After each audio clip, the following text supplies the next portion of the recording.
Olá, pessoal. Boa tarde. Vou falar um pouquinho a respeito da dislexia, mas muito mais preocupada em dar sugestões de como avaliar do que propriamente definir a dislexia, porque isso é fácil de encontrar, né? As definições a gente encontra com muita facilidade. De qualquer forma, quero dizer que, do meu ponto de vista, considerando aquilo que eu já estudei, e todos os anos de consultório atendendo crianças que vieram para o diagnóstico ou já com a queixa, né, de dificuldades com relação ao processo de aprendizagem da escrita, tem algumas considerações que eu quero fazer antes de entrar propriamente na questão do diagnóstico.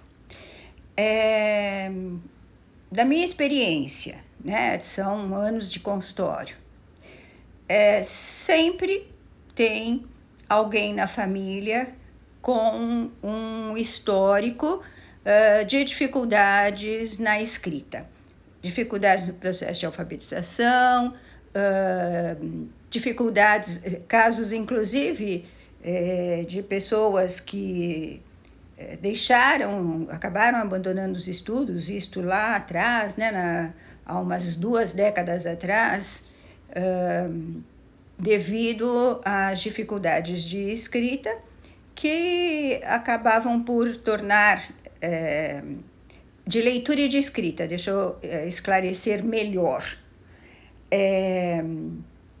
Essas dificuldades de leitura e de escrita, se não são entendidas como uma questão específica, né, relacionada à área da linguagem, leva o aluno ou a pessoa a escrever coisas que não têm o menor sentido, responder coisas que também não têm o menor sentido, e chega a confundir, né, o professor, os familiares e até mesmo alguns profissionais com relação ao diagnóstico.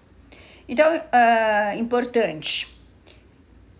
Geralmente, né, a pessoa que tem um quadro de dislexia, não havendo alguma outra comorbidade, ela não tem nenhum problema cognitivo, nenhum problema de entendimento, de compreensão. Ela tem uma inteligência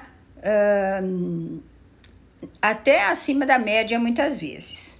Então, que fique bem claro que dificuldades relacionadas à aprendizagem da leitura e da escrita, a aprendizagem da nossa língua, tá?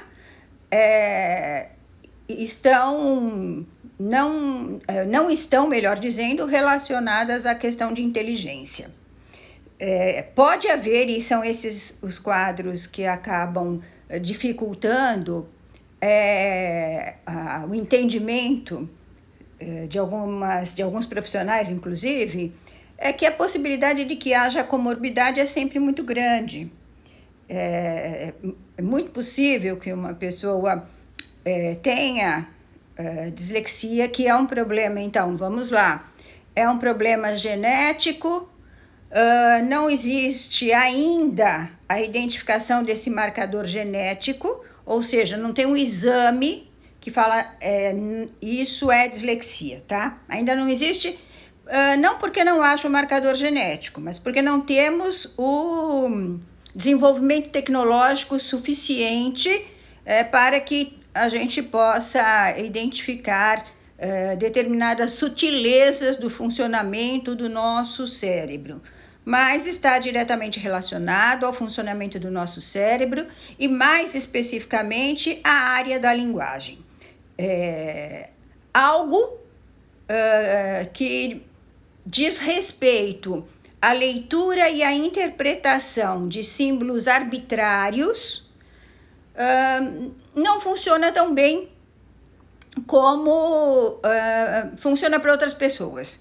No entanto, isso não quer dizer que essa pessoa que tenha esta dificuldade, ela não tenha, por exemplo, competências de raciocínio lógico, matemático, competência de raciocínio, né, excelentes.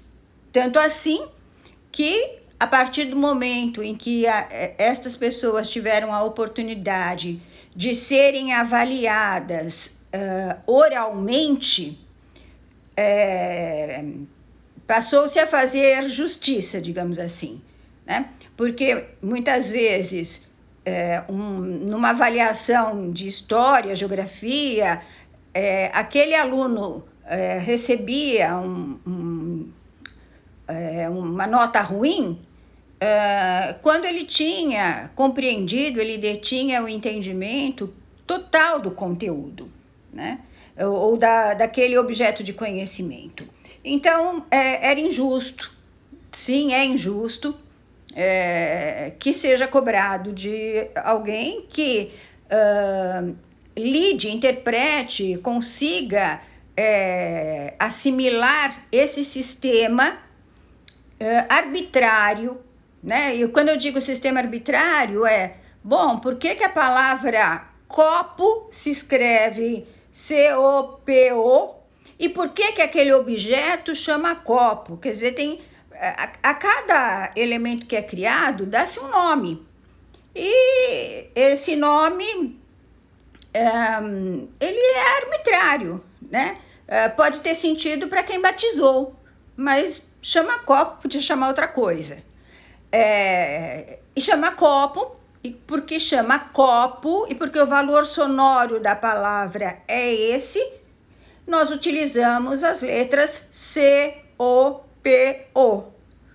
Agora, nós temos na nossa língua também muitos símbolos que têm o mesmo valor sonoro e que no meio das palavras elas confirmam aquele valor sonoro ou até assumem um outro valor sonoro, né? Eu quero dizer, por exemplo, o caso do S, que no meio de uma palavra vai ter o valor sonoro de Z, e o caso, como a palavra casa, e numa outra palavra, saúde, vai ter o valor sonoro de S. Bem, enfim, o que eu quero dizer é que essa dificuldade do cérebro de interpretar esses símbolos arbitrários, porque o nosso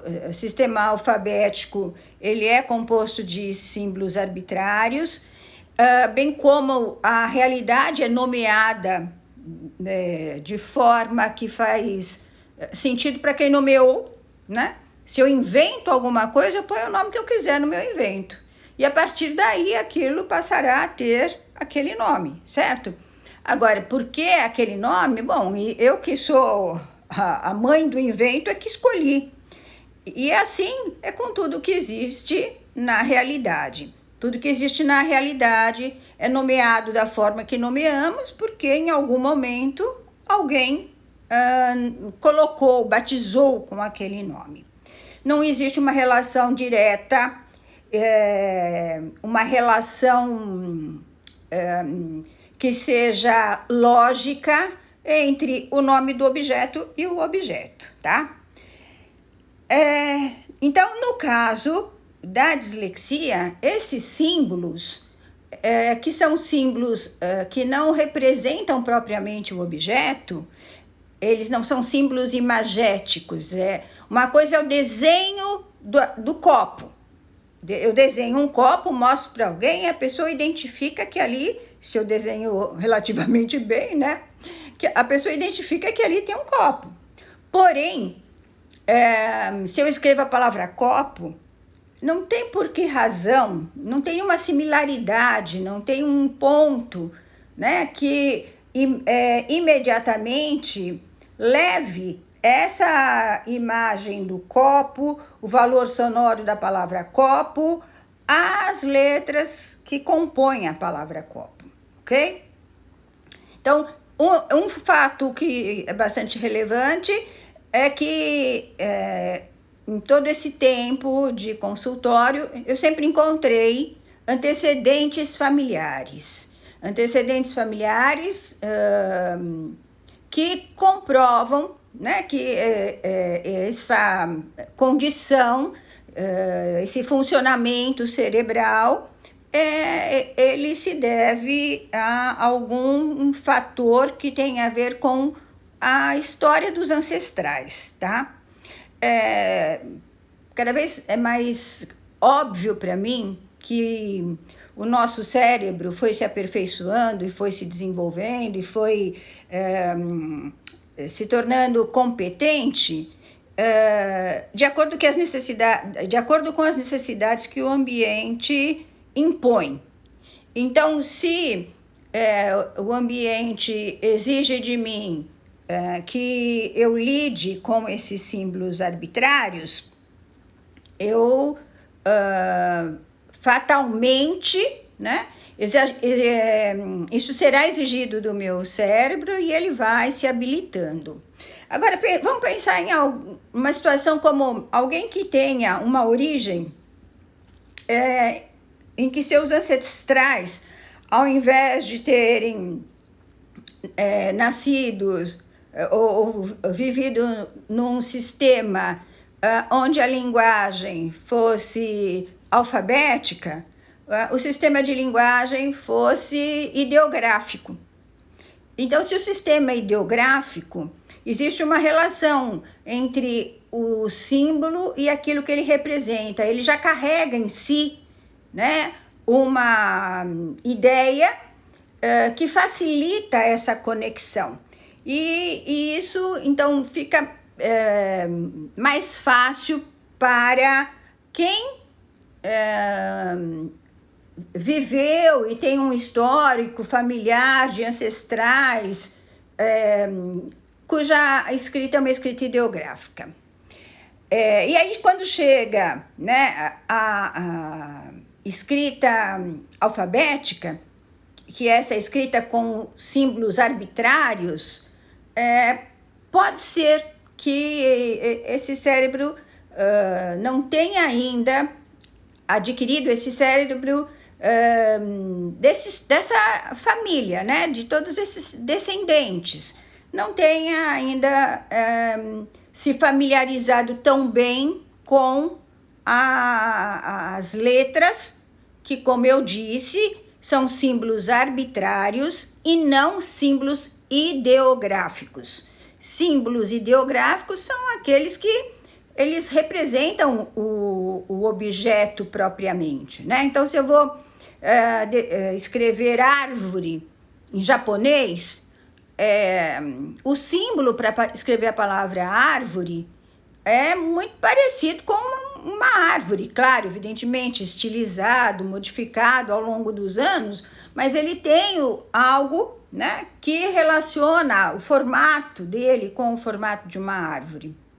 E assim como floresta será escrito com a composição de alguns símbolos que representam árvores. E aí nós temos a palavra floresta. Isso num sistema ideográfico. Num sistema alfabético, não. Num sistema alfabético, nós temos letras que, quando se unem, formam sons, e esses sons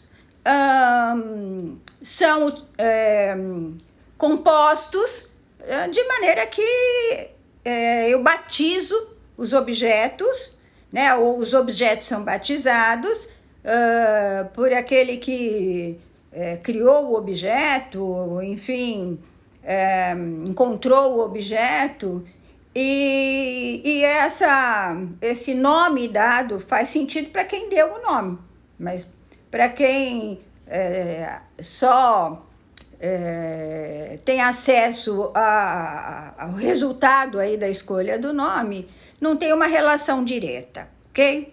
Bom, então eu suponho como eu disse, que se nós pesquisarmos o histórico da família dessas pessoas que apresentam um quadro de dislexia, ou seja, um cérebro que nesse ponto ele não é hábil, mas ele é muito hábil em muitas outras áreas, tá? A gente pode achar uma origem que justifique essa dificuldade, tá? O que eu quero deixar de importante para vocês é o seguinte: ao longo de todos esses anos, eu aprendi a fazer o diagnóstico de dislexia de uma forma que, da mesma maneira que a gente pode dizer que é muito simples, ela também é muito sábia. Ela é muito sábia porque ela nos permite identificar a origem da dificuldade, tornando possível um diagnóstico diferencial. Então, vamos lá. O que eu uso para fazer um diagnóstico de dislexia? Eu uso uma pequena cópia, um ditado, uma escrita espontânea, adequada, apropriada à idade e ao nível de escolaridade daquele sujeito, certo? Bom, então, por que eu uso uma cópia, um ditado e uma redação? Porque no momento em que eu estou fazendo uma cópia, certas áreas do meu cérebro que estão relacionadas à minha competência para enxergar um objeto, gravar esse objeto no meu cérebro, levando para o meu sistema, para o meu lobo occipital, para que o meu lobo occipital interprete aquelas figuras, aquele objeto, e que atribua um significado, é uma área cerebral que está funcionando. Quando eu faço um ditado, né, eu dou um ditado, a pessoa não está dependendo da sua capacidade de interpretação visual. E quando eu estou falando de interpretação visual, não estou só falando de problemas relacionados à questão oftálmica, não. Estou falando da capacidade de percepção, de conseguir perceber detalhes e tudo mais. Então, na cópia, é cobrado do meu cérebro que a minha competência para enxergar os detalhes, enxergar e perceber claramente a posição no espaço, ela precisa estar habilitada, precisa ser competente. Senão, eu olho para aquilo que está escrito e vejo ali um P, e depois eu venho na hora de escrever, escrevo um B, porque para mim tanto faz se a perninha está para cima ou se está para baixo. Essa posição no espaço é algo que ainda, né, não me chamou a atenção. Então eu vou cometer erros na cópia que vão me indicar, para o profissional que eu preciso trabalhar mais a questão da posição no espaço, a questão da lateralidade, o que está para cima, o que está para baixo, o que está à esquerda, o que está à direita. Bem, quando se trata de ditado, nós temos uma pista fonética, quer dizer, o som vem através da pronúncia de uma outra pessoa. Então, não depende da minha discriminação, não depende da discriminação da minha própria pronúncia. Então, se vem de uma outra pessoa, o ponto de articulação dela pode ser melhor que o meu, ou seja, ela pode pronunciar V muito melhor do que eu. Então, quando ela fala faca, eu não tenho dúvida que é F. Mas se eu tivesse que decidir, se eu quisesse escrever a palavra faca e tivesse que decidir se faca é com V ou com F, por não pronunciar tão adequadamente, eu ficaria na dúvida, porque o meu fá fica meio parecido com vá, e eu não consigo discriminar, e uma hora eu escrevo com V, uma hora eu escrevo com F, né? Mas quando a pista fonética vem do outro, eu capto corretamente, porque está bem marcada a posição daquele valor sonoro. Então, o número de erros que eu vou cometer num ditado, se eu tiver problemas de discriminação auditiva, vai ser grande. Se eu não tiver problema de discriminação auditiva, eu cometerei menos erros. Porque, como eu disse, não está dependendo da minha decisão, não está dependendo da minha percepção, da minha escolha, se a palavra é com B ou D, P ou B. Não está dependendo da minha percepção e, portanto, da minha pronúncia. Ela está vindo de fora. Bem, se a pessoa tem dislexia, no ditado ela vai se sair relativamente bem.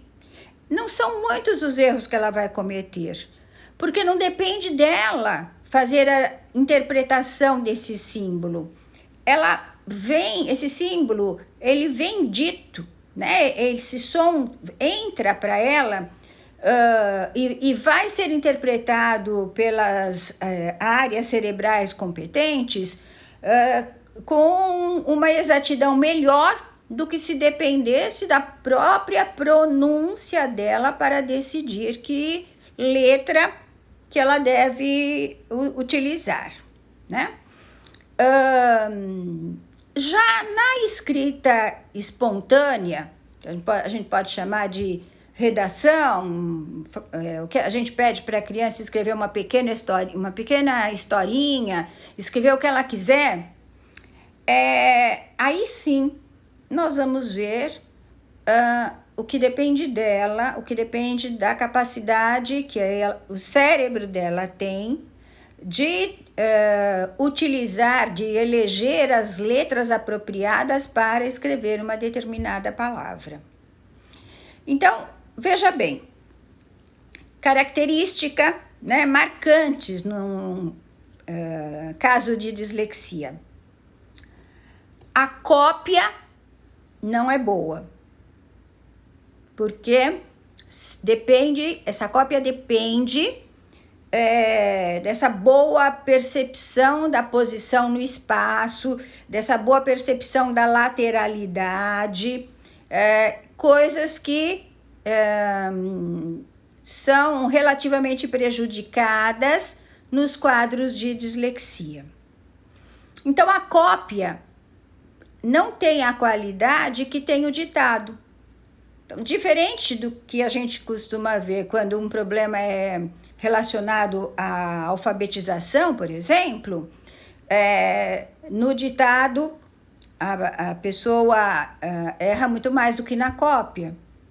Mas no caso da dislexia, não. No caso da dislexia, a cópia dela tem mais falhas do que o ditado, né? Porque quando ela olha para aquela palavra e tem que formar a imagem no cérebro dela, para depois reproduzir essa imagem através da escrita dela, ela tem que fazer toda essa passagem, né? Então, é como se ela tivesse que ler a palavra, né? Na verdade, tivesse que ler, não, ela tem que ler a palavra, formar a imagem mental da palavra e reproduzir a palavra. Bem, então a gente começa considerando o seguinte, ó. O ditado vai ser relativamente bom, a cópia vai ser mais ou menos, né? E a escrita espontânea será o elemento, assim, marcante da dislexia. Por quê? Porque aí vai funcionar na eleição das letras aquilo que o cérebro dela consegue fazer com aqueles símbolos arbitrários. Então, lembrem, quando o problema é de alfabetização, na cópia, a criança se sai melhor do que no ditado.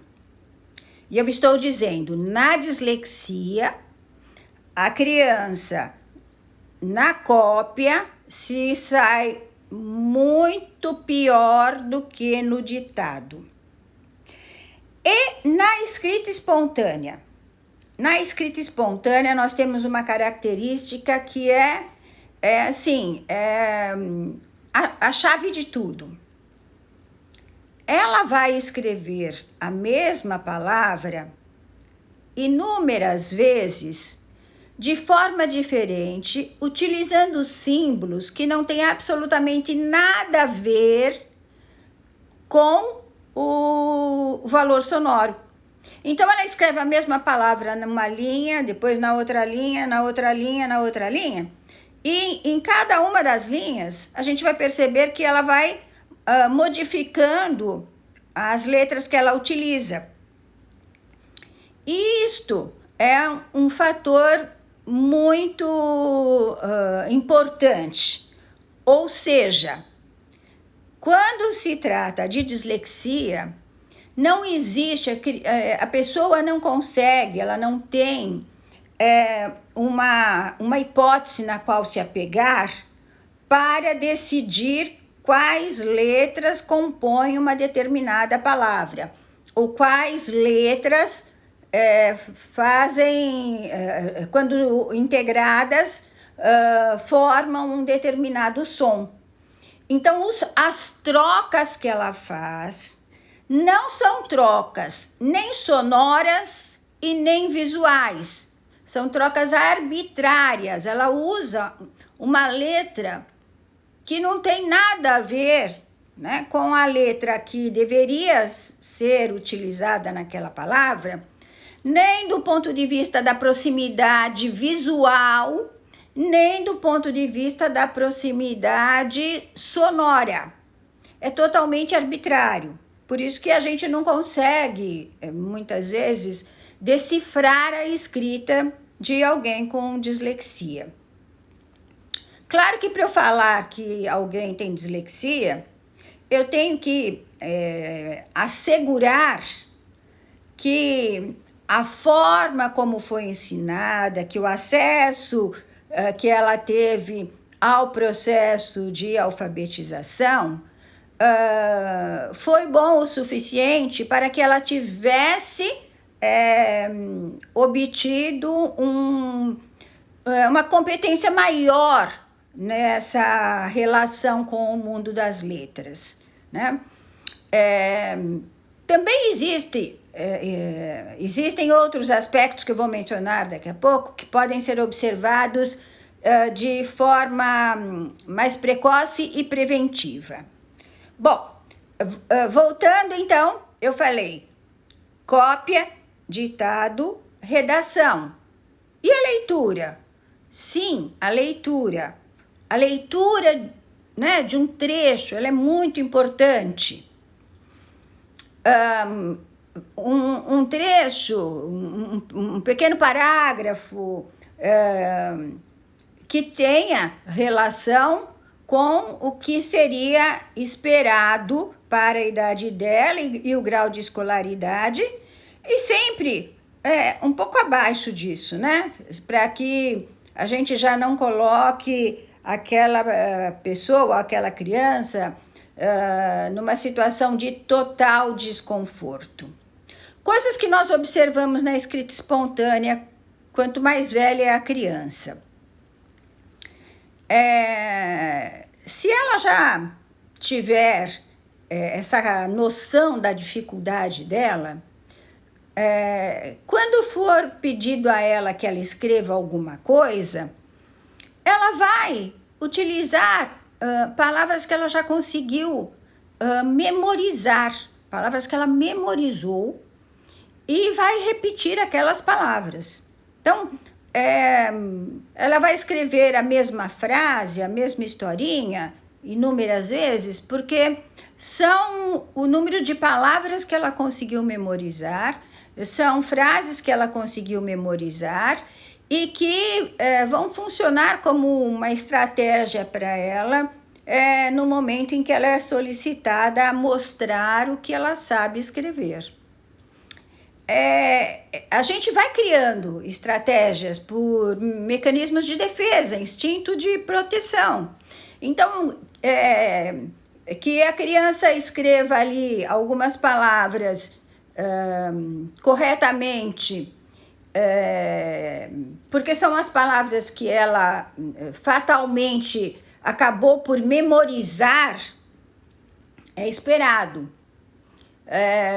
Mas nas tentativas dela de utilizar palavras que não estão dentro desse repertório que já foi memorizado, ela vai, como eu disse, escrever essas palavras cada vez de uma forma diferente, sem que da primeira à última a gente vai chegar assim a algo que fugiu completamente, né, daquele símbolo ou daqueles símbolos que seriam os indicados para a escrita daquela palavra. Então, a escrita espontânea ela é muito reveladora justamente pela arbitrariedade nas trocas, certo? As trocas ocorrem sem que haja uma regularidade. Ela não troca sempre os mesmos pares. Ela troca F por M, sabe? Não tem nem uma relação visual, nem uma relação sonora. Na leitura, ela, se for palavras que ela já memorizou, ela consegue fazer a leitura daquela palavra. Porém, se são palavras que ela não viu ainda, ela ali enrosca, né, e cria alguma coisa para colocar naquele lugar, que muitas vezes não fazem sentido dentro do contexto da frase e outras vezes até fazem sentido. Tipo aquelas trocas assim, ó. Os peixes estavam no lago. E ela lê, os peixes estavam no rio. Ou os peixes estavam no mar. Por quê? Como eu disse, ela não tem problema de inteligência. Ela tem dificuldade para lidar com aqueles símbolos. Se ela conseguiu ler a palavra os peixes, possivelmente ela memorizou esta palavra, né? Isto, de alguma forma, já foi cobrado dela diversas vezes.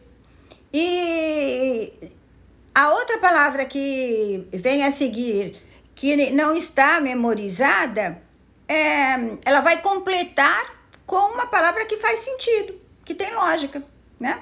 Então, ela vai trocar lago por rio, lago por mar, enfim. Assim, esta forma de avaliar, ela vale para todas as idades, desde que a criança já tenha sido, crianças e adultos já tenham sido submetidos ao processo de alfabetização. E que se estão ali em avaliação conosco, é porque já se tentou diversas vezes ajudar essa criança a entender a relação entre as letras e o valor sonoro e não se obteve êxito. Então, tanto para a criança, adolescente, adulto, essa estratégia de avaliação, ela é muito certeira. Então, como eu estava dizendo, cópia, ditado, redação, leitura. A leitura de frases ou de um pequeno parágrafo. Depois, leitura de palavras, onde aquelas palavras que ela acertou na escrita espontânea, eu procuro repeti-las na lista de palavras que eu montar, acrescentando outras que ela não viu ainda. Por quê? Porque se eu estiver correta na minha hipótese, as palavras que ela acertou são palavras que ela memorizou. E quando ela encontrar aquela palavra, ou seja, né, aquele formato memorizado, ela fará a leitura dessa palavra. Então, nós vamos observar quais foram as palavras que ela, tanto na cópia quanto no ditado, ou especialmente na redação, ela acertou, e vamos colocar num grupo de palavras com outras palavras que não foram até então escritas nem observadas, né? E aí a gente vai ver que algumas palavras ela acerta, bate o olho e já lê a palavra, porque ela faz um reconhecimento da palavra. Não é uma leitura, mas é um reconhecimento daquela forma, tá? E aí, para ter certeza, né, que existe uma questão de dificuldade na interpretação dos símbolos arbitrários, eu crio uma lista daquilo que a gente chama de pseudo-palavras. Ou seja, eu formo, né, grupos silábicos e montam palavras que não têm sentido, mas que têm um valor sonoro. Palavras que certamente ela não viu escrita, porque elas não são elas não representam e não nomeiam nada daquilo que é o convencional. E vou observar qual é o grau de dificuldade que ela tem para fazer a leitura daquilo que ela está vendo pela primeira vez, aquele conjunto que ela está vendo pela primeira vez. Porque como são palavras que eu acabei de inventar, elas não apareceram até então, elas não foram memorizadas, não tem no repertório mental nenhuma dica da palavra. E aí a leitura dessas pseudo-palavras é que é o mais difícil, né? Então, aí a gente vai ver o grau de dificuldade para juntar coisas como M com A. Ela pode ter escrito mala inúmeras vezes na escrita dela, na escrita espontânea, mas quando você você forma uma palavra que seja camaca, que não existe, ela não identifica, né, esse conjunto silábico que ela usou várias vezes na produção dela, porque ela memorizou aquele conjunto de letras que representam uma determinada palavra. Então, lembrando, cópia, ditado, redação, leitura de um pequeno trecho, uma leitura de uma lista de palavras, e essa lista de palavras compostas com palavras que eu percebo que ela usa e acerta, porque ela memorizou essas palavras, e com outras palavras do cotidiano, mas que tudo indica que não foram memorizadas ainda, né? E depois uma lista de pseudo-palavras, onde eu coloco sílabas simples, sílabas complexas, palavras com as dificuldades ortográficas, enfim, e vou observando qual a estratégia que ela utiliza para ler cada uma dessas palavras. Então, essa lista de pseudo-palavras ela vai dar assim a informação importante, né, para confirmar o nosso diagnóstico. Uma coisa que eu faço, que eu gosto de fazer bom, para ter certeza que o problema não é a interpretação de texto, mas o problema é a leitura, porque a dificuldade são os símbolos arbitrários, as palavras, mas que do ponto de vista conceitual, do ponto de vista da semântica, do ponto de vista da lógica, né? Tanto na construção da palavra quanto na construção das frases, ela não tem dificuldade, portanto, não tem problema de inteligência, não tem problema de uma relação disfuncional com a realidade.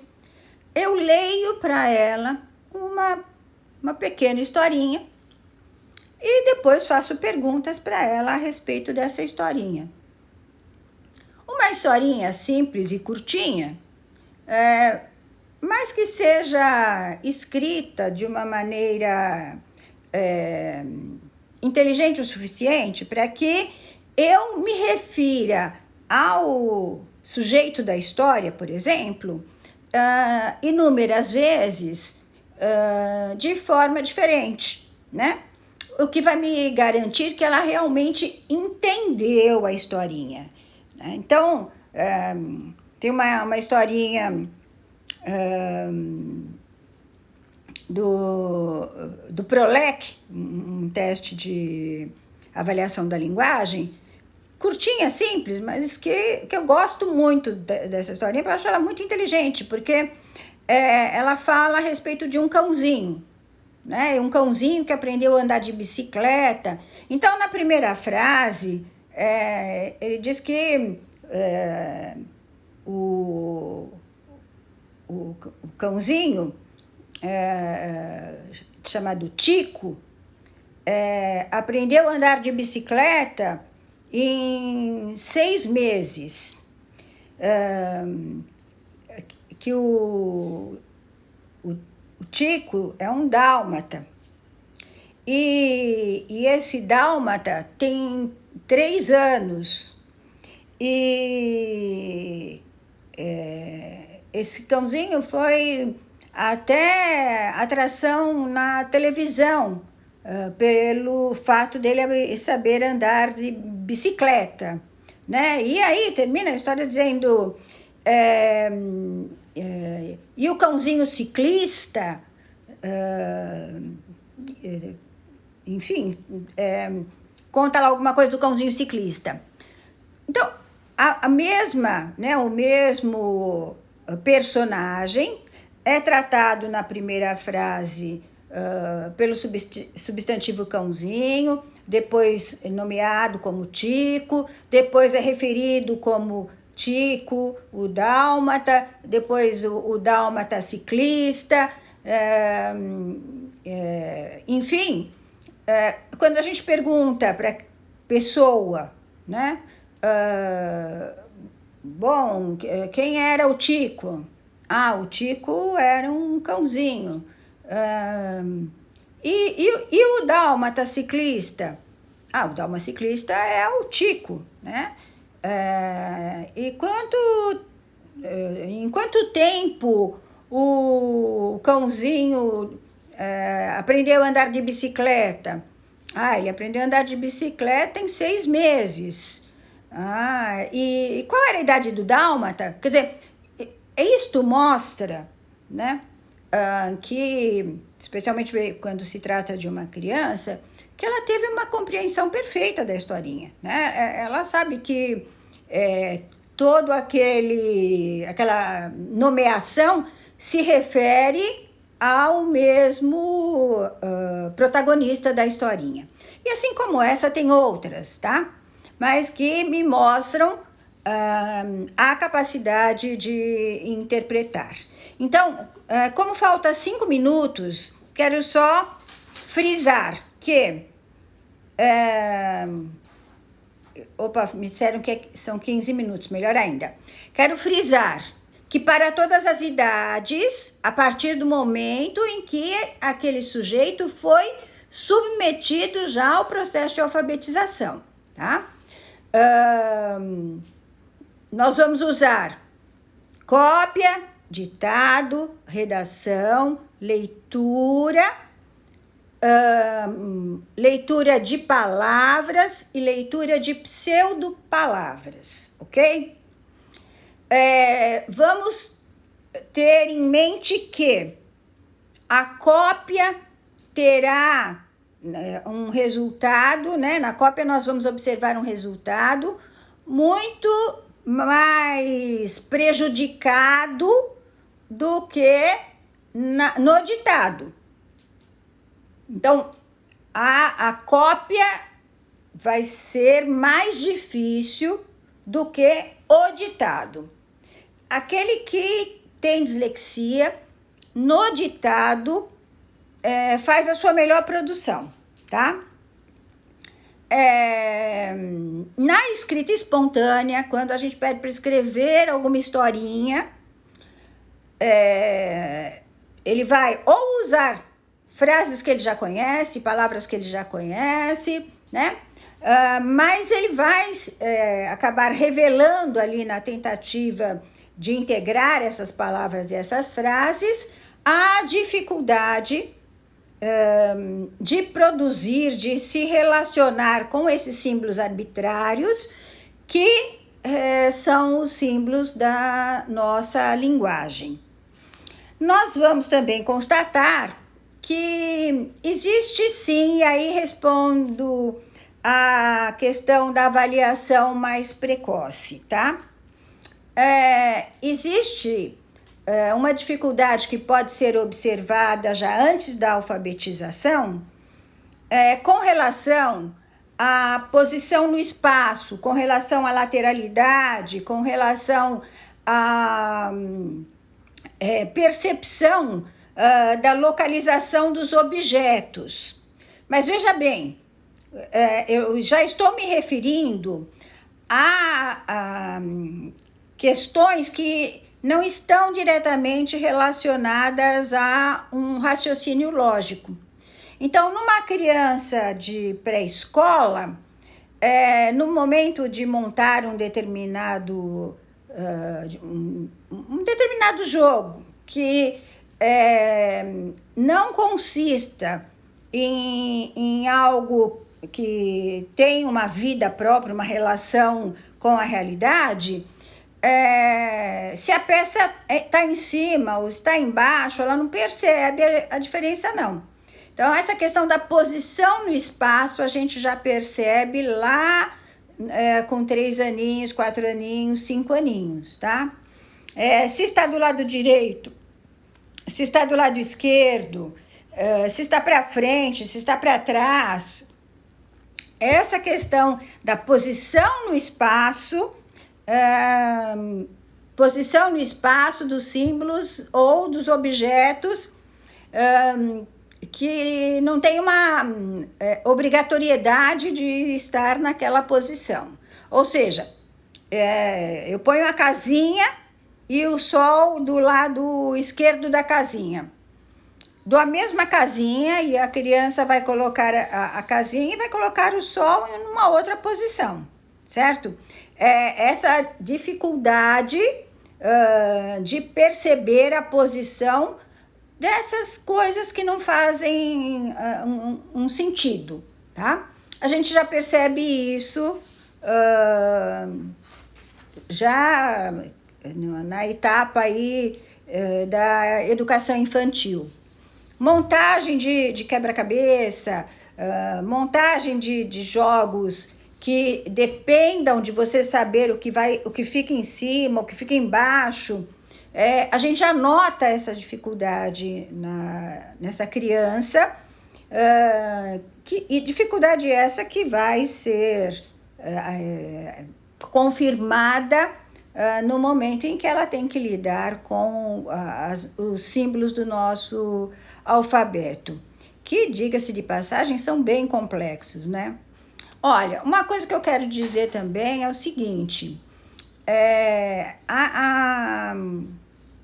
eu, né, não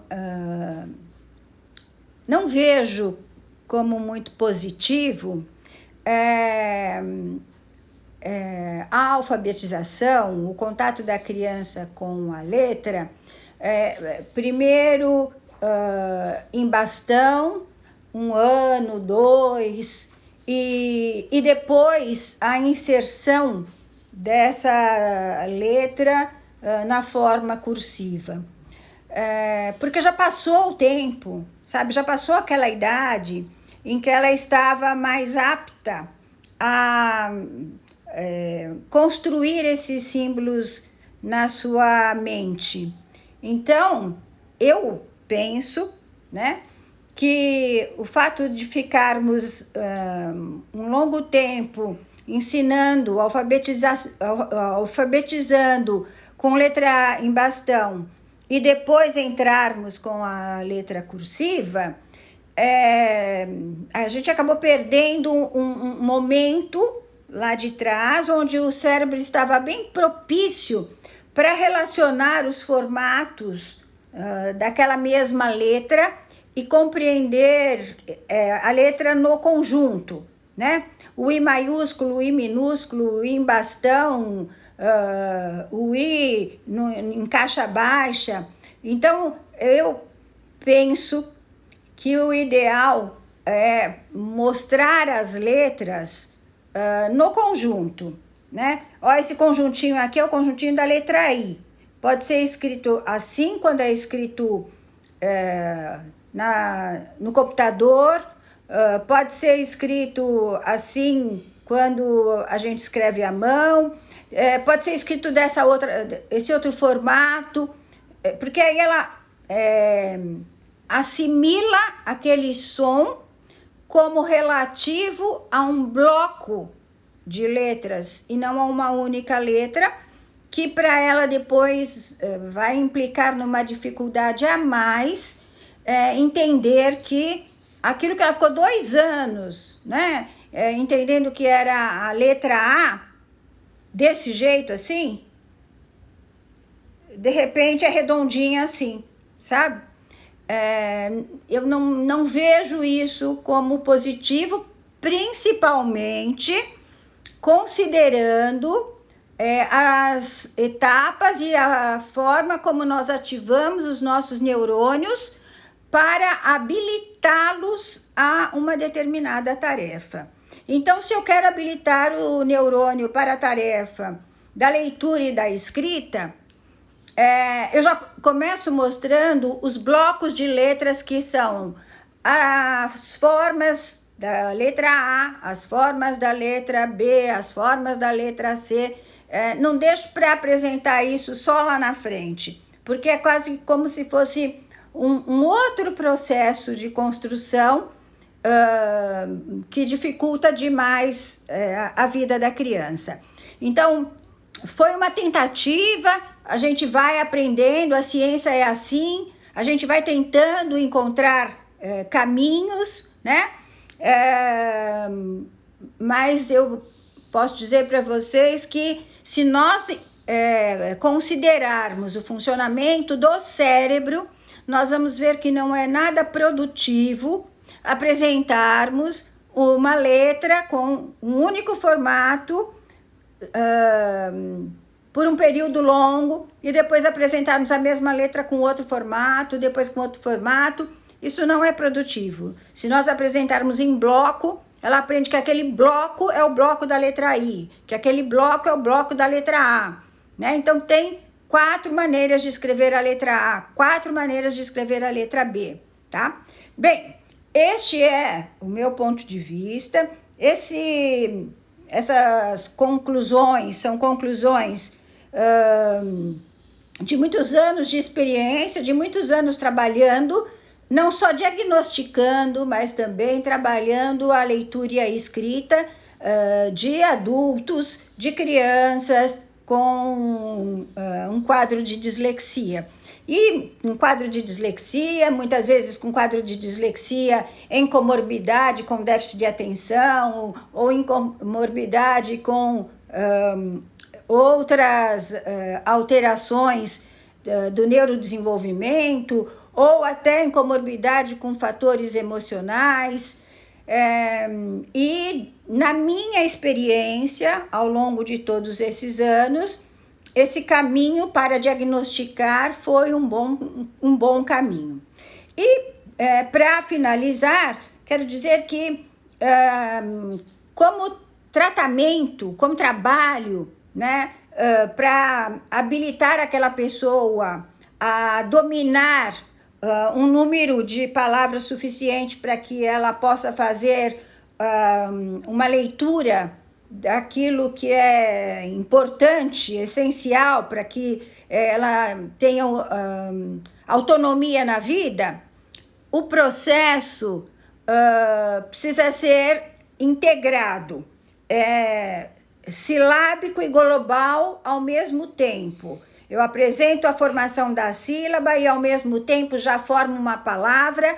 Também não pode ser diferente, não pode ser separado isso. Não dá para ficar trabalhando primeiro a apresentação de todas as sílabas, depois juntar duas sílabas, depois as sílabas complexas. Eu tenho que ir pegando essas possibilidades de formação com as letras, de maneira que ela possa fazer a memória visual dessas palavras, ok?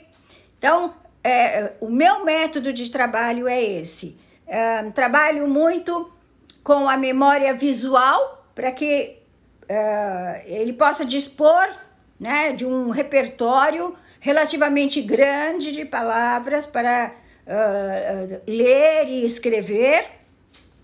E junto também vamos trabalhando mecanismos compensatórios, adaptativos, porque o nosso cérebro é muito poderoso e cada um vai encontrando estratégias facilitadoras, ok? Então, a forma de trabalhar, o que eu sugiro, é a construção de um repertório, de um dicionário bem consolidado, com palavras que são essenciais para que você possa fazer a leitura e tenha uma certa autonomia, tá? E, evidentemente, investir em todas as demais competências para que essas demais competências sejam tão desenvolvidas e tão boas que a dificuldade na leitura e na escrita será facilmente adaptada à sua vida sem grandes prejuízos, tá? Então, espero que isso que eu compartilhei com vocês, que é o meu modo de trabalho, possa ser útil e que vocês experimentem, né? Verifiquem se funciona e façam e construam, claro, cada um a sua estratégia. Integrem o silábico e o global o tempo todo, porque nós temos que fazer análise e síntese o tempo todo. Então, não é produtivo fazer esse processo por etapas. Vamos integrar. A questão da percepção, da integração é fundamental, ok?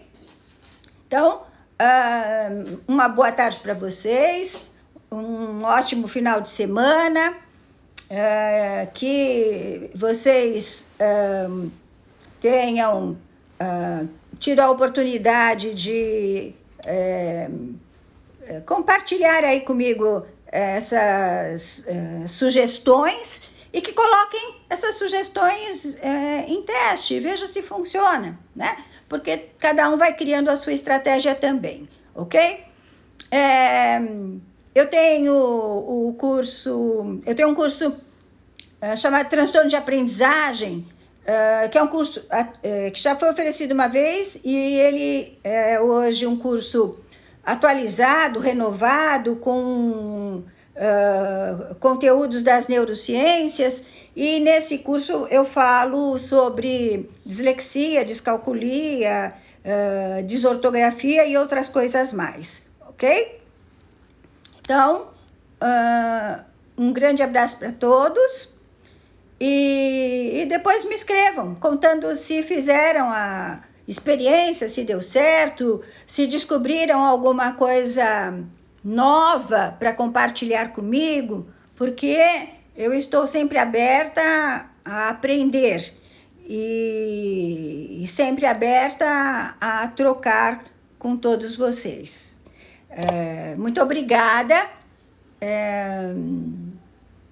E não deixem de me ensinar coisas que vocês sabem e que eu não sei, porque ninguém sabe tudo nessa vida, não é mesmo? Beijo, gente!